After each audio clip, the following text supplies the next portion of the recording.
Ollie helps. Yeah, yeah. Oli TV. Let's go spread love. Oli Nanex. With Oli TV, love's always trending.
Hello, Olinatics. This is Santa Oli. So for today's video, eto na nga, natupad na ang pangarap ni Lola Bieta, mga Olinatics. Simula day 1, day 2, day 3, day 4, day 5, finally mga Olinatics, eto na talaga yung pangarap ni Lola Bieta na matutupad. So ang dami mga Olinatics na tumulong sa Oli TV, simula sa mga guardians, simula sa mga Team Eagles Club, mga Olinatics, especially kay Kuya Jerry, mga Olinatics. Dahil kung hindi kay Kuya Jerry, hindi ko makikilala si Lola Bieta at kay Ate Sharon. So marami tayong dapat pasalamatan, mga Olinatics. At the end of this video, isa-isahin ko yun, mga Olinatics, kasi sa Oli TV, may resibo. Charles, so ito mga Olinatics, ito yung mga dala naming gamit para kay Lola Bieta. Maraming gamit, mga Olinatics, at marami din na nagbigay ng gamit kay Mama, kila Kuya, lahat mga Olinatics. Basta lahat na nagbigay, i-mention namin yan. So ipapakita namin sa inyo, mga Olinatics, itong araw na to, dahil ito yung araw na ibibigay na namin yung bahay ni Lola Bieta sa kanya with titulo. Cheers!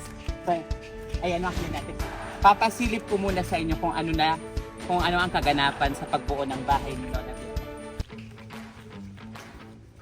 So as of now, mga Olinatics, it's day 2 ng pagtatayo ng bahay ni Lola. Kung makikita nyo, ayan, may bubog na sa mga Olinatics, ayan, may flooring na din yan, mga Olinatics. So ayun, ang kulang na lang dyan is yung pag-wall. So ayan, mga Olinatics, kahapon ang nagtrabaho is ibang team yun, mga Olinatics. Ngayon naman, ang nagtatrabaho ngayong Sunday, November 16, ang Team Guardians Bunga Chapter, mga Olinatics. Sila yun. Silang lahat mga Olinatics yung nagtatrabaho.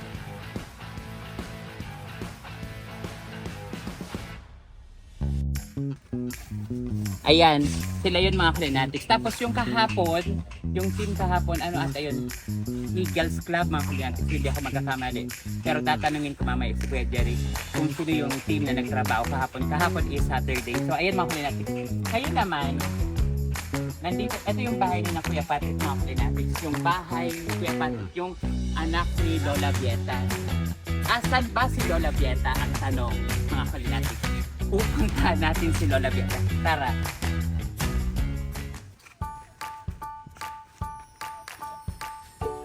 Diba noon, mga Olinatics, ito yung picture ni Lola Bieta. Ipapakita namin sa inyo. Taran! Charles! Ayan, yan yung look ni Lola Bieta. And siyempre, si Santa Oli mahilig magpasabog. Charles, gano'n. Minake over namin si Lola Bieta. Tara. Okay, ito siya ngayon. Ayan na. Siya na si Dora. Oh my God! What? Ayan, mga Olinatics. As of now, ginugupitan siya ng aking team. Ayan, si Michael, si Georgia, at si Pokerat. Ayan mga Olinatics. Ginugupitan siya at kukulayan siya, mga Olinatics, ng golden brown. Para kumanta siya ng ayaw siya.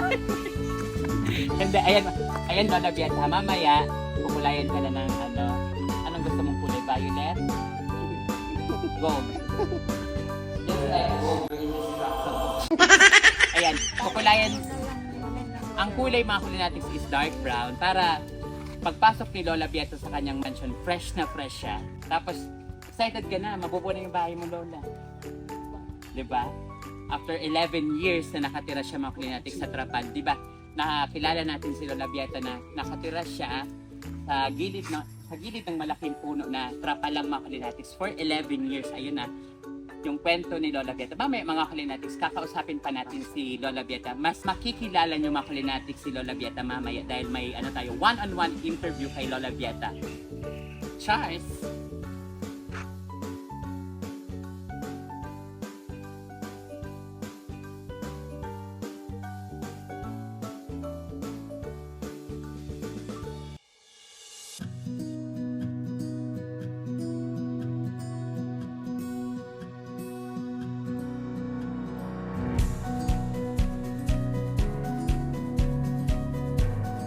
Hello mga kumare, eto na nga, tinitimpla na natin ang tangkulay sa buhok ni Lola Bieta para maging fresh siya bago pumasok sa kanyang munting bahay. Halika mga kumare, kulayan na natin siya.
Diba?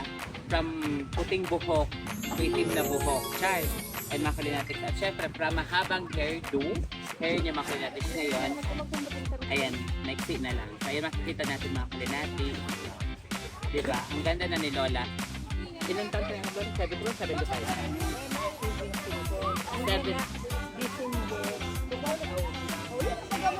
75 ka na? Birthday mo sa December? April. Oh, ayan mga kulinatics, 74 years old si Lola. 75 na. Ano ba talaga? No. Ano ba? 74. Ayan, 75 years old na mga kulinatics si Lola Bieta. So ayan, na banlawan na yung buhok niya. Ngayon naman mga kulinatics, ang gagawin natin kay Lola is papaliguan natin siya at bibihisan natin siya. Ayan. Kaso lang, nagpaigip pa kami mga kulinatics ng tubig bago siya makakaligo.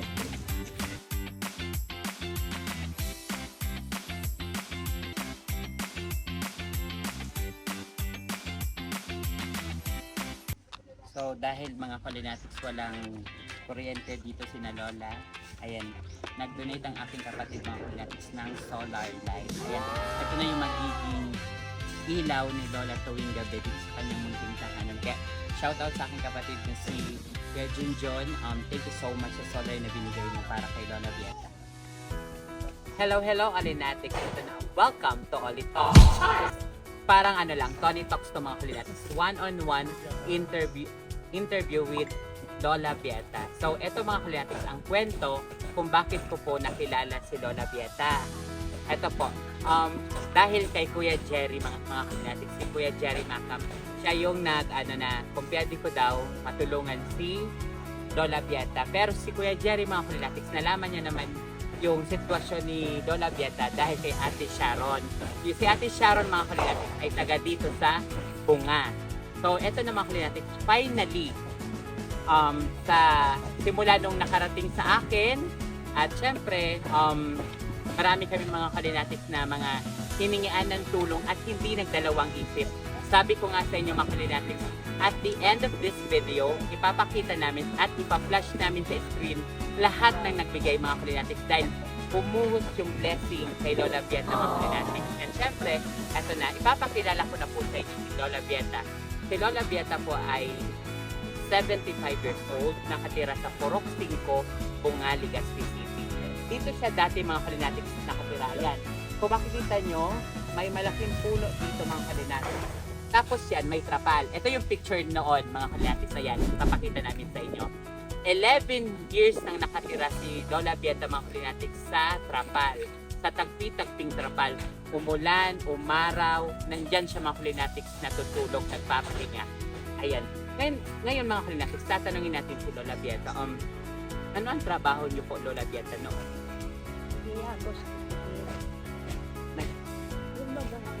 Gumagawa ka ng walis tingting. Yan po yung trabaho ni Lola Bieta noon. Hanggang ngayon, tinatrabaho mo pa po yan. Hindi na. Dahil nagkasakit ka. Pero sa edad mo pong 74 years old, 74 ka na po, o 75? 74 years old na mga si Lola Bieta. Sa edad niyang 74, na-stop lang yung kanyang paggagawa ng walis tingting mga kulinatics dahil nagkasakit siya. Si Lola Bieta mga kulinatics ay may sakit na tuberculosis or TB. Pero safe naman tayo mga kulinatics na kakausap natin si Lola kahit wala kaming face mask kasi mga kulinatics, ginagamot po si Lola. At patapos na po yung paggamot sa'yo na, patapos na po. Konti na lang mga kulinatics. Tapos para sa kaalaman ng lahat, ang TB po is hindi siya basta-basta nakakahawa. Ngayon po, katulad nito, open place. Nag-uusap kami ni Lola sa open place. Hindi po ako mahawaan ni Lola kasi po nasa open place kami. Kung mag-uusap po kami ni Lola sa isang kwarto na kulog, may possible na mahawaan ako ni Lola kasi once umubo po siya, lalabas yung, ano tawagan ito, yung bacteria o virus. Pwede ko yun makuha mga kulinatics. Kaya safe naman po kami ni Lola Bieta mag-usap dito. Tapos hindi po yun totoo na yung mga ginagamit ni Lola Bieta, mga kunyari plato, kutsara, tinidor, baso, tasa, pag ginamit yun ng anak niya or ng apo niya is mahawaan. Hindi po yun totoo. Kasi po, ang TB po is nakakahawa siya, virus po siya.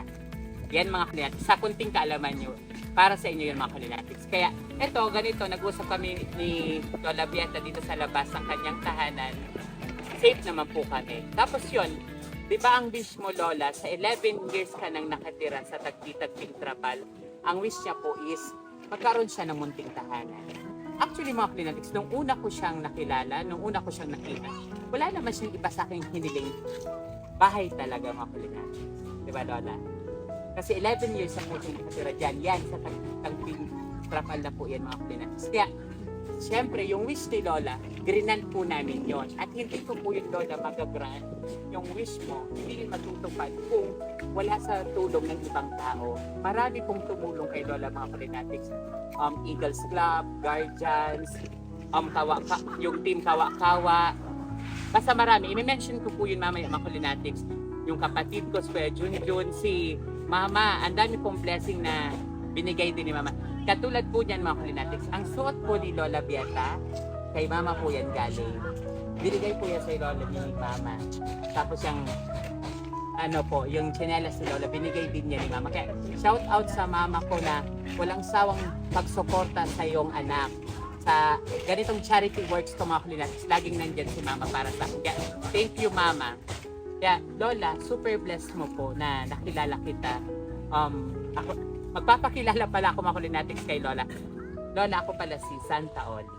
Kilala mo na po ba ako?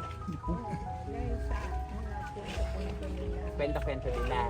Kasi nung una mga kulinatics, wala siyang idea kung ano ba nangyayari, ano bang ganap, tutulungan ako pala ni Santa Oli. Ayan Lola, sa kaalaman mo po, hindi lang po akong tumulong sa inyo. Marami pong tumulong pa sa inyo. Kaya as of now mga kulinatics, Sunday, November 16, patapos na po ang bahay ni Lola. Kaya po mamaya, ipapakita namin sa inyo yung before and after at natapos yung mansyon ni Lola mga kalinatik. Sa tulong ng mga busilak na puso dyan. Kaya maraming salamat po sa lahat-lahat. Ayan po Lola. So ayan Lola, natupad yung pangarap mo, magkaroon ka ng maliit na bahay na masisilungan mo. Ano masasabi mo Lola na yung pangarap mo natupad? Salamat sa lahat. Sa iyo, lalo sa iyo. Welcome po Lola. O, yan o. Basta, lahat kayo, nabigyan sa akin, tumulong. You're always welcome po Lola. Salamat sa inyo. And deserve mo po Lola. Kasi kami lang po ang tumupad sa pangarap mo. Yung pangarap mo na hindi mo natupad dahil sa edad ko kung 74 years old, kami na po ang tutupad ng Lola. Kaya Salamat po. grabing blessing yung dumating sa'yo at mahal ka ng Diyos Lola kasi yung pangarap mo yun natupad. Even ito lang po yung nakayanan namin na ipatayo sa'yo kasi dapat po yung balak namin is hanggang 3rd floor. Charles! Diba na tumawa si Lola? Charles lang. Even yan lang po yung napagawa namin. Pero alam ko po na ang laking ginhawa na para sa iyo yan. Opo, totoo yan. Kaya masaya ako. Kami din po, Lola. Masaya din po kami na nakatulong kami sa iyo. Sa iyo, sa family mo, kay Kuya Patrick. Kaya dahil mga kalinatics, yung blessing na ibibigay namin kay Lola, hindi lang po para kay Lola. Hindi na rin po sa anak niya si Kuya Patrick, yung asawa ni Kuya Patrick, yung mga apo ni Lola. Meron din kami mga kalinatics sa kanila. So bukod yung kay Lola, meron din po dala kami para sa pamilya ni Kuya Patrick. Kaya mamaya, ibibigay namin yung Lola para sa iyo. Para sa iyo at para din sa kanila. Kaya po, dahil sabi ko nga mga kalinatics sa aking interview kay Lola noon, yung day 1, day 2, day 3, day 4, sabi ko diba, sa lahat ng gustong tumulong, maaari niyo siyang puntahan dito sa kanyang lugar. Dito sa Purok 5, Bunga, Legazpi City or mag-message sa aming FB page. Ngayon mga kalinatics, nung nailabas namin yung kwento ni Lola sa aking FB page, ang dami, as in Lola, nag-trending, kumbaga, nag-trending si Lola. Maraming naawa po sa'yo, maraming gustong tumulong. Kaya mga kalinatics, super blessed kami dahil may mga taong pumunta talaga dito para dalhan si Lola ng grocery, di ba Lola? Sa shoutout sa AKB Party List headed by Sir Chan and kay Pong Pido. Kasi padala sila mga kalinatics talagang, ito yung picture mga kalinatics, papakita namin sa inyo. Pinadala nilang grocery mga kalinatics, napakaraming grocery. Tapos, kinabukasan na naman nun, di ba Lola, may nagpadala na naman. Kung hindi po ako nagkakamali, galing kay Mayor Hisham, tapos kay Kagawad, binigay din kay Ate Kenzie. Kay Ate Kenzie, shout out. Si Ate Kenzie mga kalinatics ay taga dito din sa Bunga. Di ba may naghatid sa iyo dito ng grocery, Lola? Ito yung picture mga kalinatics, ayan.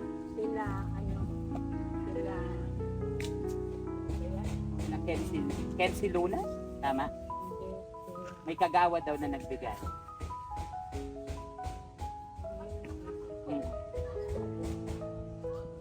Dati, Lola, nung wala ka pang sakit, talagang halos naglalakad. Kasi may nag-comment din mga kalinatics sa FB page ko na si Lola daw ay naglalako talaga ng walis tingting. So, ibig sabihin mga kalinatics, pag gumawa siya ng walis tingting, nilalako mo to. Magkano naman po yung paglalako mo? 35 pesos ang isang walis tingting. Sa kunyari, Lola, naglako ka ng, anong oras ka naglalako? Umaga hanggang? Minsan hindi na ako maabot Hanggang tanghali. Tapos, ilang walis tingting ang dala-dala mo nun? Ikaw lang ang may dala nun? At kasama mo yung apo mo. Ilan po ang dala mong ilang pirasong walis tingting? Mga 5. So, sa 35, 105 plus 175 yung 5 piraso. Tapos, yung 175, yun na po yung pinagkakain mo. Yun na. So, sa 175, bibili ka ng bigas. Bigas kulang. Tapos ang bigas, bigyan din ako sa mga Lola, sabi niya, halika, dito ka. Ito, usain mo tumama ng tanghali. So ibig sabihin, Lola, naglalako ka, may nagbigay sa'yo ng May bigas. nagbibigay sa akin. Bigas. Pero hindi naman araw-araw yun, di ba? Hindi. Paminsan-minsan lang. Minsan, isang linggo, isang beses ako maglako. Ay ibig sabihin, sa 1 week, isang beses ka lang maglako. Nagkakaroon ka ng 175 pesos. Tignan nyo mga kulinatics sa edad na ganito, sobrang tanda na. Kung tutusin mga kulinatics, dapat lagi na lang si Lola nagpapahinga, banding-banding na lang, enjoy na lang yung life. Kasi 74 years old, bonus life mga kulinatics kung tutusin, di ba? Dapat ini-enjoy na lang ni Lola yung life niya. Pero wala, no choice mga kulinatics dahil sa sobrang hirap ng buhay, di ba Lola? Tama? Kaya no choice siya. Kailangan niya maglako kasi kailangan niyang kumain. Kailangan niya maglako kasi kailangan niyang bumili ng gamot. Kailangan niyang magtinda ng walis tingting dahil ang dami yung pangangailangan. Kaya mga kulinatics, sa lahat ng tao dyan na ganito ang sitwasyon, laban lang po sa buhay, huwag tayong mawala ng pag-asa. Dahil, blessed tayo ni Lord in different ways. Kaya, be happy and be contented. Katulad ni Lola, kontento siya sa buhay niya ngayon. Tapos tignan mo, ang bait ni Lord dahil sa sobrang kabaitan din ni Lola, blessed siya. Tapos, kami yung naging way ni Lord, Lola, para bigyan ka ng blessing. Para yung pangarap niya na magkaroon siya ng munting tahanan ay matupad. Kaya kami yun mga kulinatics. Ako, si Kuya Jerry, yung lahat ng mga team, yung lahat ng mga clubs na nagtulong-tulong, kami yung blessing mo, Lola. Kami yung pag-asa mo. Kami yung tungpad ng iyong munting pangarap. Kaya nga, sobrang pasalamat ko sa Diyos. Sabi ko, tulungan man ninyo sila na maaaraw kami ng mga ka nagtutulong ng bata. Sige, tulungan man ninyo. Sabi ko, pag gabi, bago ako matulog, yan, na bless muna ako na Diyos ko. Ano mga nagtulong sa ko? Tabangan mo man. Thank you po. Paano ako kailangan? Opo, salamat din po sa pag-pray niyo sa amin. Kasi kami lang, Lola, ang mission mi lang dito din is makatulong sa inyo. Lalo-lalo sa mga ganitong sitwasyon mga kulinatics. Kaya masaya ako sa year 3 ng Oli TV dahil meron tayong ganitong mga kulinatics na i-vlog, na itampok sa aking YouTube channel na pabahay, Oplan Pabahay para kay Lola Bieta. And sana soon, hindi lang si Lola Bieta mga kulinatics ang mabigyan natin ng pabahay, kundi sa marami pang ibang tao na nangangailangan din ng tulong namin, hindi lang ako, na mabigyan sila kahit kunting tahanan. Kaya tulong na tayo na para sa mga taong katulad ni Lola Bieta. Yun lamang mga kulinatics dahil po mamaya ipapakita namin sa inyo yung bagong mansyon ni Lola. Dahil from here, sa tagpi-tagpi, lilipat si Lola sa kanyang mansyon doon. Cheers! Angan ang part 2, All in Let's go Latex. spread love, all in Latex.